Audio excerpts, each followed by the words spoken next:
I haven't done a standing video in so long, but I did finish a book last night that I wanted to talk about, and so this is going to be a book review.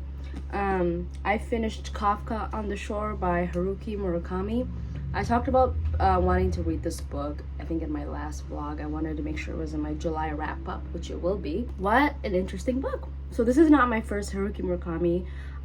This is my third one. The first one was a collection of short stories after the quake, and then the second one was a memoir, which I talked about in my June wrap-up, which is what I talk about when I talk about running. But this is my full-on fiction novel by this author. And I'm really happy to say that I think I'm gonna read his entire collection.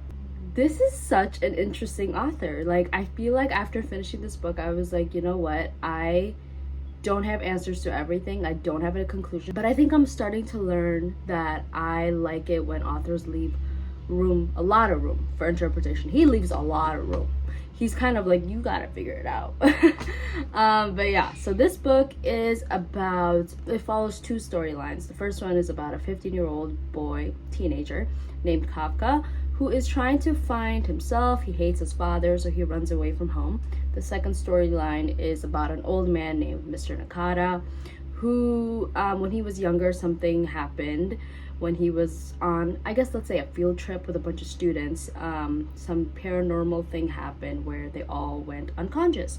And then when he woke up, he didn't remember anything. So ever since then, he's become dumb. This is his exact words. He's become dumb, not bright. He can't read, but he can talk to cats. You kind of see how these people's lives kind of end up affecting each other's, but Haruki Murakami doesn't explicitly say it. I feel like he doesn't explicitly say it.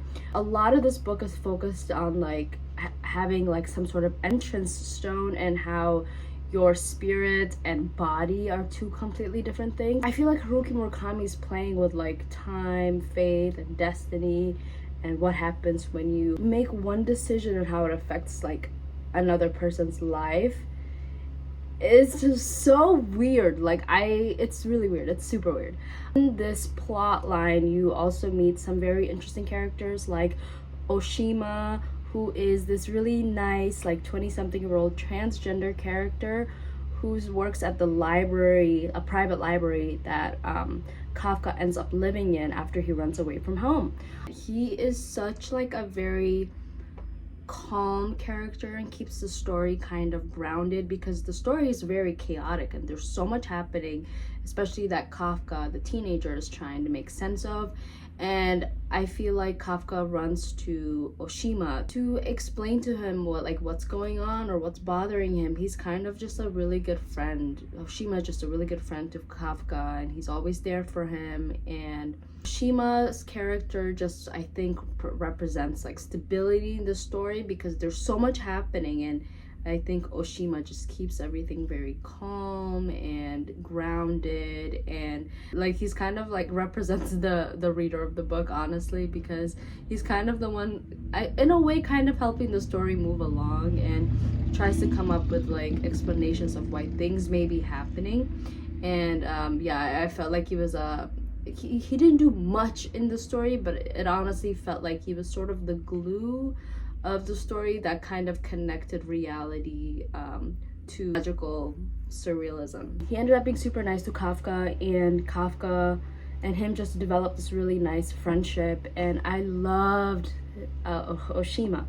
My other favorite character that I really enjoyed is Hoshimo, who ends up becoming really good friends with Mr. Nakata. He's a truck driver, and Mr. Nakata is very interesting. He's like on this purpose to finding something, but he doesn't really say what he's finding until he's at the place. This book is gonna sound really weird when I explain it, by the way. It's a very difficult book to explain. You just kind of have to read it, I feel like. But Mr. Nakata meets Hoshimo when he's on the search for something, but he doesn't know what he's searching, and Hoshimo just volunteers to be a part of this adventure. He's just kind of like, I have nothing better to do, whatever, I'll take time off from work.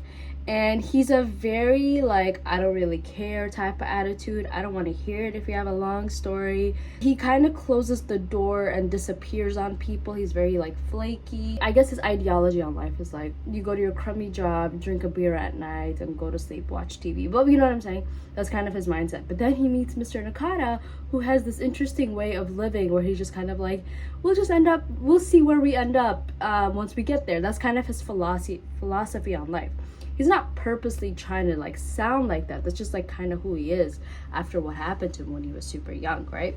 So you're reading these interesting characters, and in a whole, I think one part of the story is about like friendship and how just one person can transform your life and you don't even realize it. I think that's what happened to Hoshimo. He wasn't looking to find some deep great friendship or learn some philosophy about life from this old man that talks to cats, but then he ends up like learning that he loves like certain types of music, or just going on like adventures, and I don't know, just like he kind of just found a new purpose that he never knew that he had, right?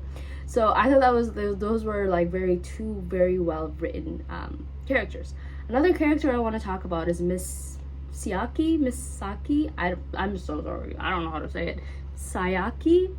Okay, well, she is the woman that works at the library that Kafka's staying at, the 50-year-old teenager.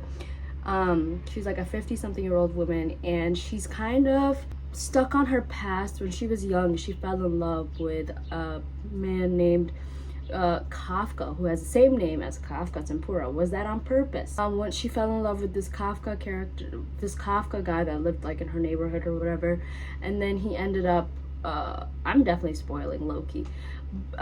He ends up dying in like a violent murder when he was in college, and ever since then she hasn't been able to move from her past. So she's also a very interesting character because I think a lot of us tend to get stuck in our past and we can't really move from it. We can't let it go.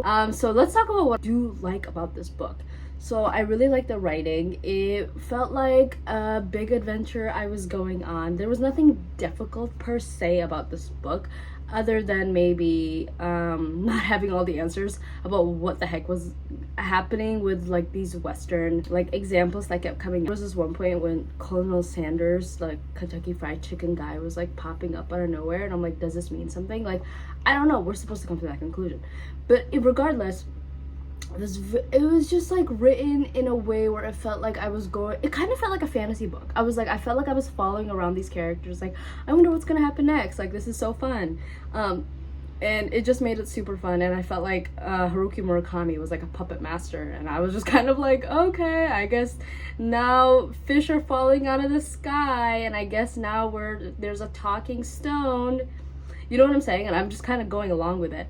But that you kind of go along with the ride. But then what Haruki Murakami does is he also, at the same time as when he's adding these surrealism, magical moments that are like striking and sharp, but most of the time it's like he focuses on the routine and the mundane parts of life, which I loved reading about. I think that was my favorite part. I know that sounds really weird, but it kind of reminded me of Donna Tartt's writing, where she tends to focus on the scenery, the very detailed descriptions about, you know, what some of these characters are seeing, like The Secret History, for example. And, you know, that made me fall in love with the book. It was very atmospheric, and I felt like I was really there. And that's exactly how I felt with Haruki Murakami's writing in this book. I don't know if it's like this in all his books, in his fiction writing, but I just felt like, oh, like, Kafka's making tea, Earl Grey, once again, and like, Hoshimo likes his coffee, like the things that I know, like I remember, like I know it seems like very like, who cares, but it's like, I feel like he did that on purpose because it makes you appreciate the very striking magical parts more, because he tends to focus on the mundane parts of life, because you kind of feel like this otherworldly people, because you're just like, oh, I also do a lot of these routine mundane things, and then these random like magical things that happen. I just really loved like the mixture of reality and magic. It was just very blurry. That's what I'm trying to say. If I could point out one of my favorite part in the entire book. Okay, it's not gonna spoil anything. I don't think it's gonna spoil anything. I don't know, we'll see. There's this one part towards the end of the book where Kafka is staying at this cabin that his friend Oshima, the one that works in the library, he tells him he can stay there because he's running away from the cops. You'll find out if you read this book. And ends up going deep in the forest and discovers there's a portal where two soldiers accompany him into like a different world, pretty much. And in that world, there is no sense of time or anything or memory. And I don't know, that was such a beautiful scene to me that like completely stood out to me. I feel like that's where people go when they're trying to escape from like the painful memories, where you don't have to create memories. You can just go there and stay there and live there. And that was the best part of the book for me. I really I feel like I'm gonna think about that part for a really long time, because I think when a certain memory is too painful, like Miss Siaki, who lost her lover, that died in the violence in college, I feel like people like that, or even people that have gone through something painful, if there was an option to go there so you don't have to deal with the pain, like that would just be crazy.